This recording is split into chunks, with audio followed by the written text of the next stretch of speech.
Hey, this is Tim Ashe, President of the Vermont State Senate, here on Sunday, and this is the third of 3 days of extending thanks and appreciation to people throughout the state who have really stepped up in these difficult times. So, the last 2 days, I have been passing along comments that have come to me from constituents and people throughout the state, suggesting people who should be recognized for the extraordinary efforts that they've been making.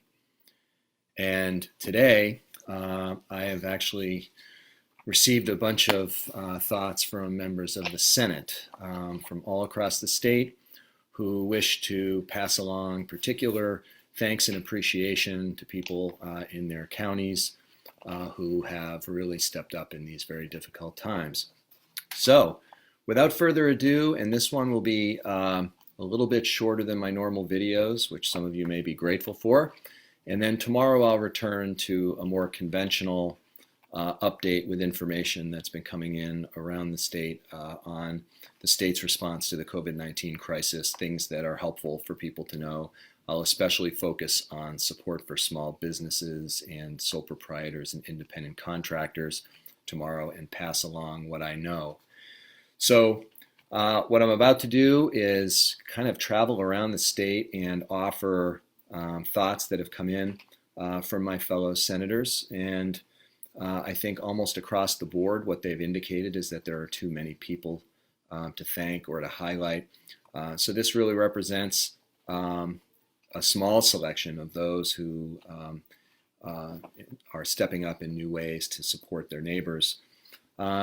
I'll begin with Senator John Rogers. John lives in Glover and represents the Orleans, Essex counties Senate district.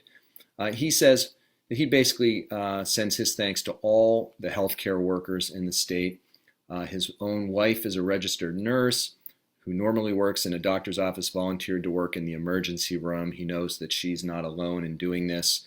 And despite the anxiety about personal protective equipment and other higher risks of infection that they are experiencing right now, wanted to thank all the people at North Country Hospital and in the Northeast Kingdom. Senator Chris Pearson, who serves in the Chittenden Senate District along with me, thanks all of the school leadership throughout the state who've been wrestling through the COVID-19 crisis and stepping up. I'm going to get myself out of the sun here a little bit if I can. Let's, well, this is production team of one, and so that's what you get. He thanks all the school leadership across the state who have been stepping up and wrestling through this. Obviously, the healthcare workers, he says, and then on a more individual note, commends the Edmonds art teacher, Ms. Elliott, who's been putting up great blog posts and helping people, helping kids get the most out of this experience, which is obviously challenging, and also all the folks sewing masks in the community. Philip Baruth, who's also a senator from Chittenden County, commends Doug Davis at the Burlington School District for how he's handled food delivery for all the people who are no longer in their school setting and obviously need their nutritional needs to be met. Senators Brian Campion and Dick Sears down in Bennington County highlighted two groups, Dr. Trey Dobson and all the frontline staff at the Southwest Vermont Medical Center.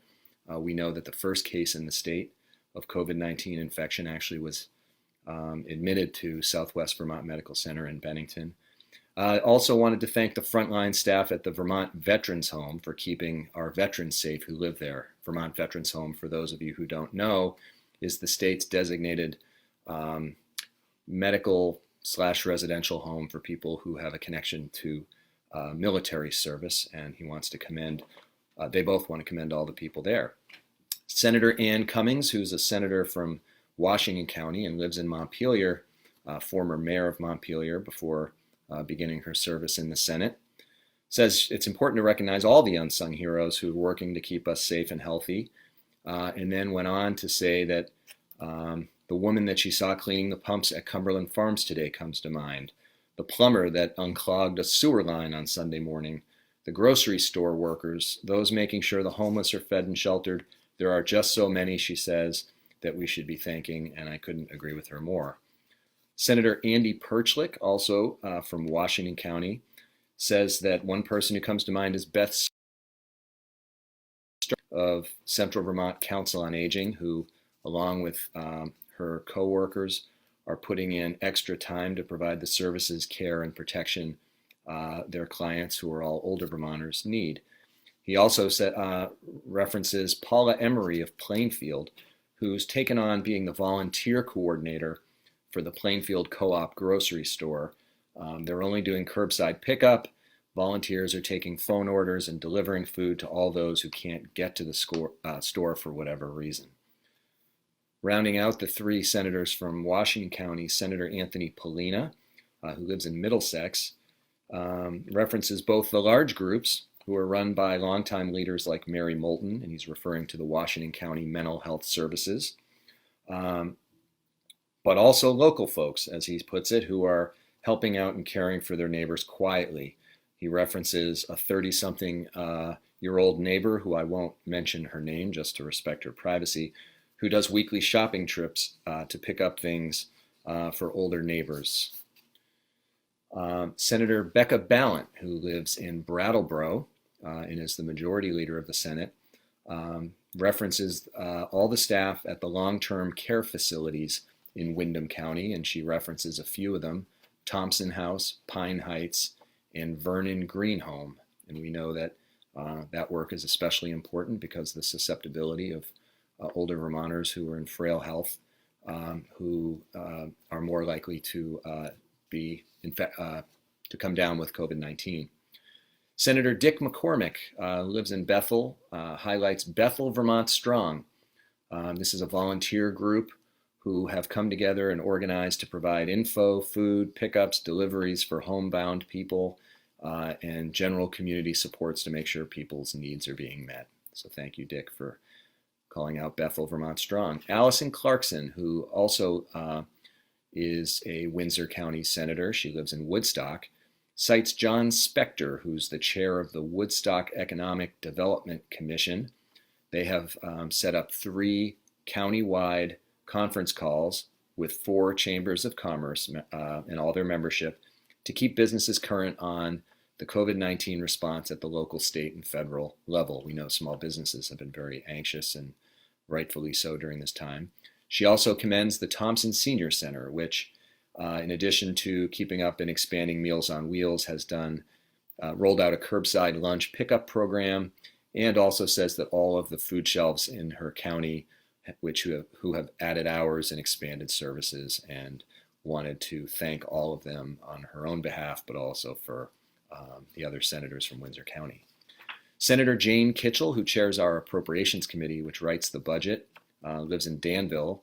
She acknowledges Shelley Towell, who manages the school meals program, and Lindsay Mitchell, who's an aide, and they're working with the school nurse at the Danville School and raise money to provide weekly food boxes to the families at highest risk of going hungry. This is all on top of the normal meal prep that they have at the school being delivered by volunteers. Senator Joe Benning, the other senator from Caledonia County, he lives in Lyndonville, references his second grade school teaching wife, who's volunteered to be on the school bus every day delivering meals to kids who might not otherwise get them. So thank you, Joe, for highlighting that. Senator Corey Parent, who represents Franklin County in the Senate, highlights the work of Janet McCarthy and her team at Franklin County Home Health. In particular, he commends them for setting up their own internal child care program for the kids of their employees so that the visiting nurses themselves can go out and take care of their patients in the home. So thanks, Corey, for sending along that. Ruth Hardy, who lives in Middlebury, is a senator from Addison County. She sends a shout out to everyone at Porter Medical Center and highlights the work of Chief Medical Officer Anna Benvenuto, the Hospital Communications Director Ron Hallman, Also points out all the grocery store workers. Also Kathy Alexander and her amazing food service team at Mount Abe and the Addison Northwest School District for feeding so many kids. And then also adds the Addison County Mutual Aid Team. And like all of us, I think Phil says there are so many she could go on. She describes that as a start, so we'll ask her to finish that maybe for a subsequent video. Alice Nitka, who lives in Ludlow, is the third of the 3 Windsor County senators. She says that the Black River Senior Center in Ludlow is continuing to deliver meals to those who can't get out. Black River Good Neighbors in Ludlow is providing services to many of the surrounding towns and coordinates shopping for people who can't get out because their health doesn't allow it or have transportation challenges. So thank you, Alice, for sending out your note about the Black River Senior Center and Black River Good Neighbors. Senator Michael Sorokin had a more personal note after a loss in the family. Says that the rabbi went out of his way to do a virtual burial and doing so in a way that provides social distancing and then allowed it to be broadcast in real time to many more family and friends. Also was able to coordinate a virtual Shiva, which was able to be zoomed to people throughout the country, making a difficult experience have the same power and emotion that they would have been able to experience had we not been under the COVID-19 crisis. Senator Chris Bray, who lives now in Bristol and is the second Addison County Senator, commends the work of Beeswrap, which is a business in Middlebury.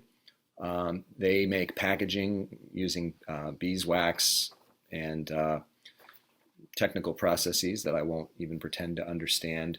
But after shutting down their normal production line, they have been volunteering their materials and some of the staff to make masks. 2 Beeswrap employees and about a dozen volunteers have been sewing them.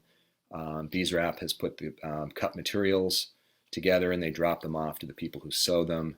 The first drop-off was made Friday with 300 masks delivered to the Open Door Clinic in Middlebury, which is a clinic that meets people's health needs regardless of their income.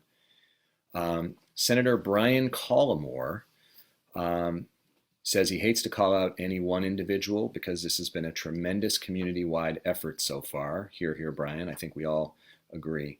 He wants to recognize all the healthcare professionals at Rutland Regional Medical Center. Regardless of the shift they're working, he says they're putting themselves at risk for themselves and their families each time they go into work, but because they do it because they care about their patients.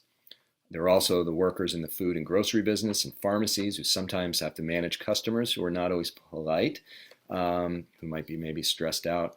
And for the most part, they do it with a smile and a stay safe expression. And then finally, he thanks the citizenry at large, who he believes are, in general, observing the guidelines and giving each other a thumbs up, and thinks that people are stepping up to obey the state's orders. Senator Richie Westman, who lives in Cambridge and is the Lamoille County lone senator, has a number of groups he wants to thank. He says the healthcare team overall in the county has been terrific, cites the work of the folks at Copley, the Home Health Agency, the Federally Qualified Health Center in Morrisville, Tamarack, the Manor Nursing Home, and the Lamoille Mental Health Organization. Jody Legacy, the infection control RN at Copley, he says, has done an outstanding job for the hospital and for home health. He also thinks about the maintenance guys at Copley that have built an ICU and created more negative pressure rooms so that the air in a room where someone might be infected won't service other rooms. He highlights the work of Paul Rogers, who's come out of partial retirement to volunteer his time at Copley. Thank you, Paul, or Dr. Rogers, I should say. And Smuggler's Notch Distillery, who have switched over their distilled beverage manufacturing over to hand sanitizer manufacturing in recent days, and believes they sent something like 2,000 bottles to the medical center last week, which is a pretty amazing haul in such a short period of time.